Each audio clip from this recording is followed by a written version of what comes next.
నమస్తే. Welcome to our channel. నేను రవీంద్ర బాబు. ఇది ఒక నాన్ పొలిటికల్ వీడియో.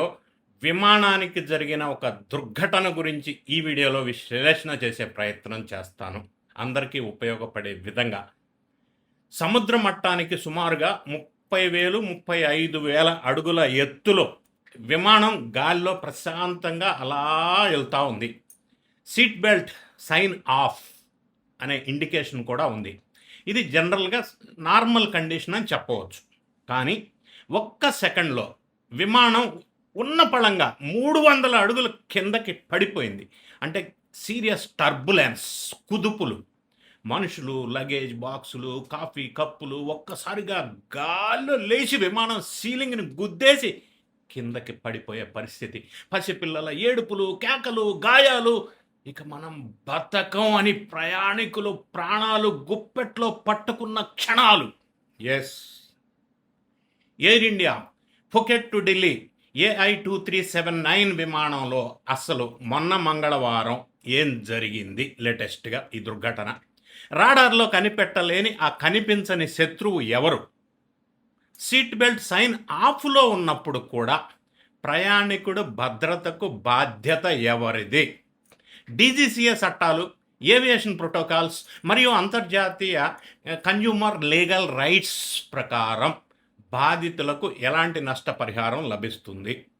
ఈరోజు ఈ వీడియోలో ఈ ఎయిర్ ఇండియా దుర్ఘటనకు సంబంధించి అథెంటికేటెడ్ ఇన్ఫర్మేషన్తో కూడినటువంటి aviation science and legal analysis డీటెయిల్డ్గా, క్లియర్గా, ఒక ప్రొఫెషనల్గా విశ్లేషణ చేసే ప్రయత్నం చేస్తాను.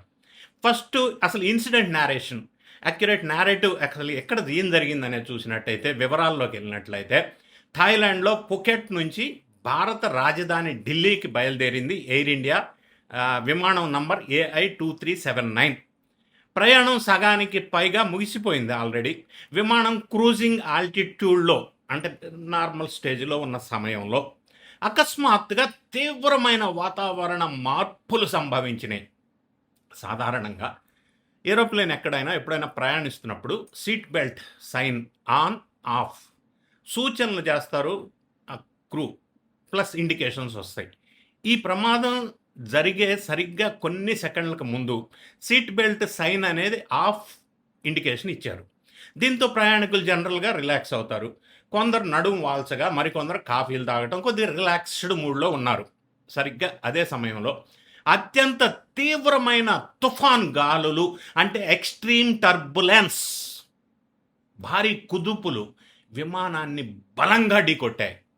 గాలిలో అప్ డ్రాఫ్ట్ మరియు డౌన్ డ్రాఫ్ట్, అంటే aviation language, up drafts and down drafts తీవ్రత వల్ల విమానం ఒక్కసారిగా 300 అడుగులకి ఏకదాటిగా 30,000 ఫీట్ నుంచి 300 అడుగులకి కింద పడిపోయింది. దానివల్ల ఏం జరిగింది? బెల్ట్ పెట్టుకొని ప్రయాణికులు, బెల్ట్ పెట్టుకోకుండా ఎవరైతే ఉన్నారో వాళ్ళకి తమ సీట్ల నుంచి లేచి ఎయిర్క్రాఫ్ట్ సీలింగ్ని బలంగా కొట్టడం, లగేజ్ బిన్స్ తలుపులు ఊడిపోవటం, సూట్ కేసులు ప్రయాణికుల పైన పడటం, 4 క్యాబిన్ క్రూ సిబ్బందితో సహా మొత్తం ఈ దుర్ఘటనలో 17 మంది తీవ్ర గాయాలయ్యారు. అయితే కెప్టెన్ మరియు క్యాబిన్ క్రూ వీళ్ళంతా కూడా అత్యంత స్కిల్ తోటి విమానాన్ని అదుపులోకి తీసుకొచ్చి ఢిల్లీలో ఇందిరాగాంధీ అంతర్జాతీయ విమానాశ్రయంలో మొన్న మంగళవారం నాడు క్షేమంగా ల్యాండ్ అయితే చేయగలిగారు. ల్యాండింగ్ అవగానే యథావిధిగా అక్కడ ఉన్నటువంటి వేదాంత మెడికల్ టీం ప్రాథమిక చికిత్స అందించగా, తీవ్రంగా గాయపడినటువంటి 7గురిని ఫోర్జిస్ ఆసుపత్రి ఎమర్జెన్సీ వార్డుకి తరలించి MRI, CT స్కాన్స్, ఇక ఈ చికిత్స అంతా మొదలుపెట్టారు. ఇది జరిగినటువంటి ఘటన. ఇందులో deep technical, logical, legal analysis, high subject ఎక్స్పర్టైజ్గా మనం మాట్లాడాల్సిన అవసరం ఉంది. ఎందుకంటే ఇప్పుడే అసలైన టెక్నికల్ మ్యాటర్ విశ్లేషణ చేయాల్సిన అవసరం ఉంది. పైలట్స్ ముందు ఈ ప్రమాదాన్ని ఎందుకు గుర్తించలేకపోయారు? ఇది ప్రధానమైన ప్రశ్న. సాధారణంగా ఏరోప్లేన్స్లో ఆన్ బోర్డ్ వెదర్ రాడార్ అని ఒకటి ఉంటుంది. ఆన్ బోర్డ్ వెదర్ రాడార్ ఏంటంటే మేఘాల్లోని నీటి బిందువులు లేదా మంచు స్ఫటికాల ఆధారంగా తుఫానులను గుర్తించి పైలట్స్కి వార్నింగ్ ఇస్తుంది. కానీ ఇక్కడ జరిగింది క్లియర్ ఎయిర్ టర్బులెన్స్, సిఏటి అంటారు. ఏంటి సిఏటి? క్లియర్ ఎయిర్ టర్బులెన్స్ అంటే ఏంటి అంటే, ఎలాంటి మేఘాలు లేకుండా పొడి వాతావరణంలో, ముఖ్యంగా జెట్ స్ట్రీమ్స్ అంటే అత్యంత వేగంగా వీచే గాలి పొరలు కలిసే చోట, లేదా థర్మల్ వేరియేషన్స్ వల్ల ఈ విండ్ షియర్ ఏర్పడుతుంది. దీనివల్ల దీనిలో తేమ లేదా నీటి బిందువులు ఉండవు కాబట్టి ఇది డ్రై అట్మాస్ఫియర్లో క్రియేట్ అవుతుంది కాబట్టి ఈ రాడార్ అనేది దీన్ని డిటెక్ట్ చెయ్యలేదు. ఇది ఒక టెక్నికల్ ఆస్పెక్ట్. ఇంకొకటి ఏంటంటే ఆల్టిట్యూడ్ డ్రాప్ లాజిక్ ఏంటంటే, ఎయిర్ క్రాఫ్ట్ 300 అడుగులు డ్రాప్ అవ్వటానికి కారణం తీవ్రమైన డౌన్ డ్రాఫ్ట్. డౌన్ డ్రాఫ్ట్ అంటే గాలి ప్రవాహం సెకండ్ల వ్యవధిలో కిందకు వేగంగా లాగుతుంది. ఆ సమయంలో విమానం వింగ్స్ పైన ఉండేటువంటి లిఫ్ట్ తాత్కాలికంగా తగ్గిపోతుంది. ఆ లిఫ్ట్ తగ్గుతుంది. ఆటో పైలట్లో నుండి దీన్ని వెంటనే మాన్యువల్ కంట్రోల్లోకి మారి ఎలివేటర్స్ను సరిచేసి ఈ థ్రస్ట్ పెంచే లోపే ఈ విమానం 300 అడుగుల ఆల్టిట్యూడ్ని కోల్పోయింది. అయితే ఇక్కడ ఒక లాజిక్ అండ్ ఆపరేషనల్ ప్రోటోకాల్స్ గురించి మనం మాట్లాడినట్టయితే, సిగ్నల్ లోపం కాదా మరి ఇది? ప్రోటోకాల్ ప్రకారం సీట్ బెల్ట్ సైన్ ఆఫ్ చేయాలంటే సదరు ఏరోస్పేస్ పూర్తి సురక్షితంగా ఉండాలి. పైలట్కు ముందస్తు సమాచారం లేదా ఇతర విమానాల నుంచి పిఐఆర్ఈపిఎస్ అంటారు, అంటే పైలట్ వెదర్ రిపోర్ట్స్ రాకపోవటం వల్ల సైన్ ఆఫ్ చేశారు. ఇది టెక్నికల్గా జరిగినటువంటి అంశం. ఇక క్యాబిన్ సేఫ్టీ స్టాండర్డ్స్ మనం ఆలోచించాల్సిన అవసరం ఉంది.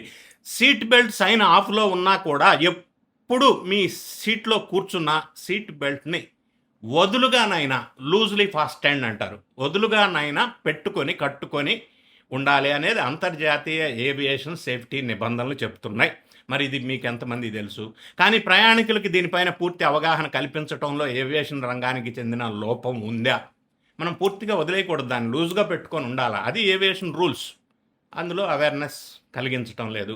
ఇంకో పాయింట్ ఏంటంటే, లీగల్ డీజీసీఏ కన్జ్యూమర్ రైట్స్ ప్రకారం ఇప్పుడు ఈ దుర్ఘటనలో చట్టపరమైనటువంటి అంశాలు, బాధితుల హక్కుల గురించి మనం ఒక్కసారి ఆలోచించినట్టయితే, డీజీసీ అంటే directorate general of civil aviation.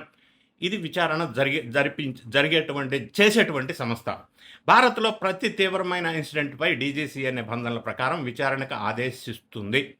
Flight data record, FDR లేదా black box, cockpit voice recorder, CVR, వీటన్నిటిని కూడా డీటెయిల్డ్గా అనలైజ్ చేసి పైలట్ నిర్ణయంలో కానీ ఎయిర్ ట్రాఫిక్ కంట్రోల్ ఏటీసీ కమ్యూనికేషన్లో కానీ ఏదైనా లోపం ఉందా లేదా అనేది ఈ డీజీసీఏ ఎంక్వైరీలో తేలుస్తారు అనలైజ్ చేసి.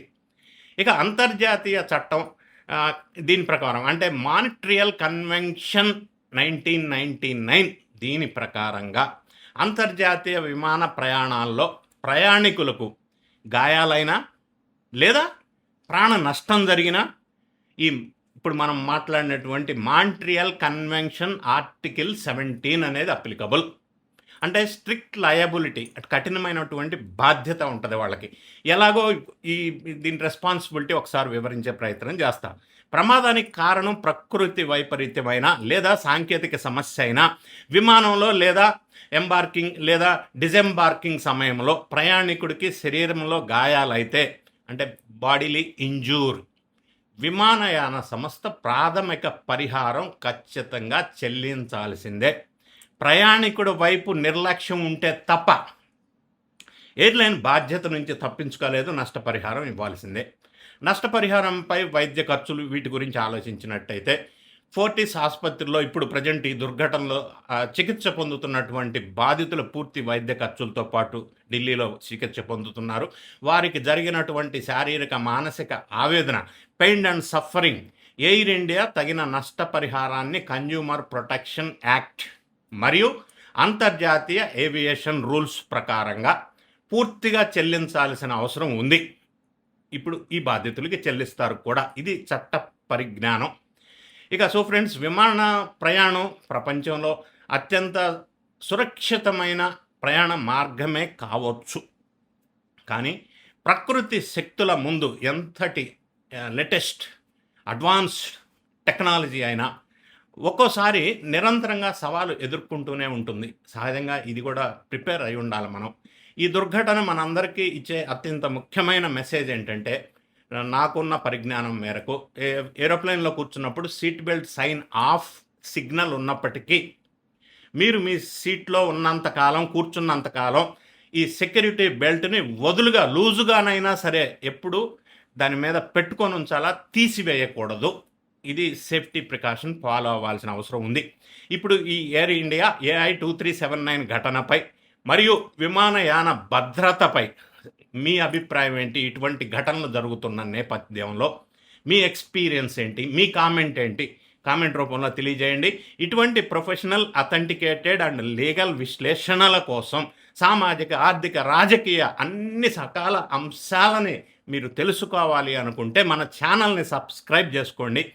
మీ ఫ్రెండ్స్‌కి షేర్ చేయండి. నచ్చితే లైక్ చేయండి. Thank you so much for watching.